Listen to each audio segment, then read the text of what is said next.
আসসালামু আলাইকুম।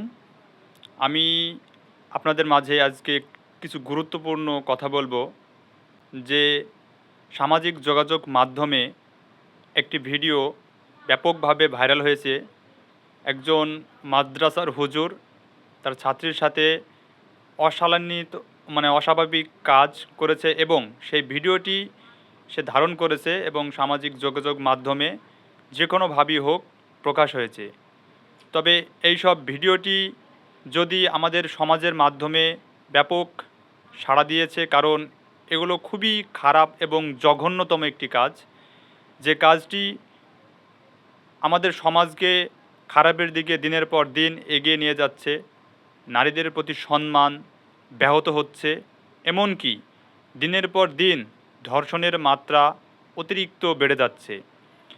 এইসব কিছু খারাপ হুজুর এবং শিক্ষকের জন্য আমাদের সমাজে যেসব ভালো শিক্ষক এবং সম্মানিত ব্যক্তিরা আছে তাদের দুর্নাম অতিরিক্ত এবং বেশি হয়ে যায়।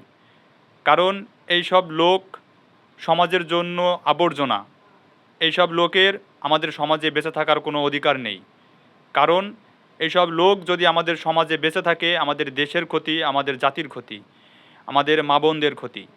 কারণ মানুষ, আমাদের সমাজের জনগণ জেনারেল থেকে মাদ্রাসাতে তাদের মেয়েদেরকে পড়তে দেয়, কারণ সেখানে অন্তত ইসলামিক শরীয়ত মোতাবেক তাদের পর্দাশীলভাবে পড়াশোনা করা হয় এবং তাদের ভবিষ্যতে যাতে তারা পর্দাশীল এবং ভালো কিছু করে সেদিকে খেয়াল রেখে তাদের মাদ্রাসায় পাঠানো হয়।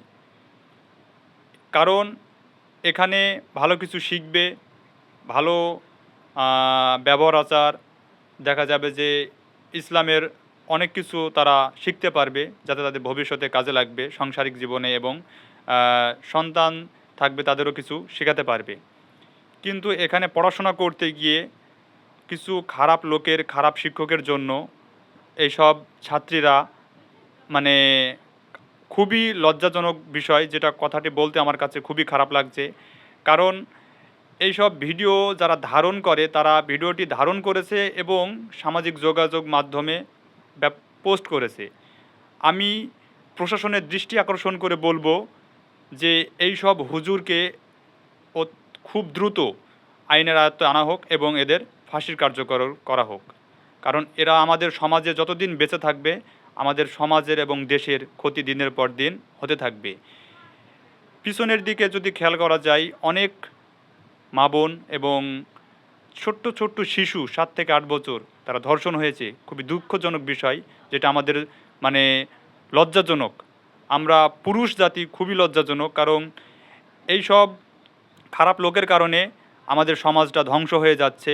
আমাদের পুরুষের উপর থেকে নারীরা সেফ থাকতে পারছে না। এরা আতঙ্কের উপরে বসবাস করছে। ঘর থেকে বাইরে যাওয়া হয়ে যাচ্ছে খুবই বিপজ্জনক ঘটনা।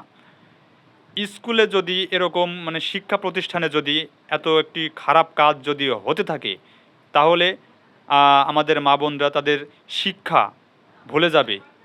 জাহিলি যুগের মতো নারীরা ঘরে বসে থাকবে, শিক্ষা দীক্ষা এরা আর গ্রহণ করতে পারবে না। এমনকি তারা মূর্খ, নারী যে উদ্যোক্তা, নারীরা যে শিক্ষার দিক দিয়ে এগিয়ে যাচ্ছিল, এটাও দিনের পর দিন কমে যাবে। কারণ অভিভাবকরা কখনোই তাদের সন্তানদের ভবিষ্যৎ নষ্ট করার জন্য শিক্ষা প্রতিষ্ঠানে আর পাঠাবে না। তাই আমি এই ভিডিওটি আপনাদের মাঝে এজন্যই করলাম, ভিডিওটি আপনারা বেশি বেশি করে শেয়ার করবেন এবং আমাদের সমাজকে নতুন করে জাগ্রত করবেন এবং আর নিজ নিজ জায়গা থেকে সচেতন হন। আর এইসব শিক্ষকদের আইনের আয়ত্তে এসে শাস্তিমূলক কার্যক্রম এবং দৃষ্টান্তমূলক শাস্তি দিয়ে এদেরকে সমাজ থেকে আবর্জনা দূর করুন। তাহলেই আমাদের দেশ এবং নারীরা সুস্থ থাকবে এবং সমাজে ভালো থাকবে।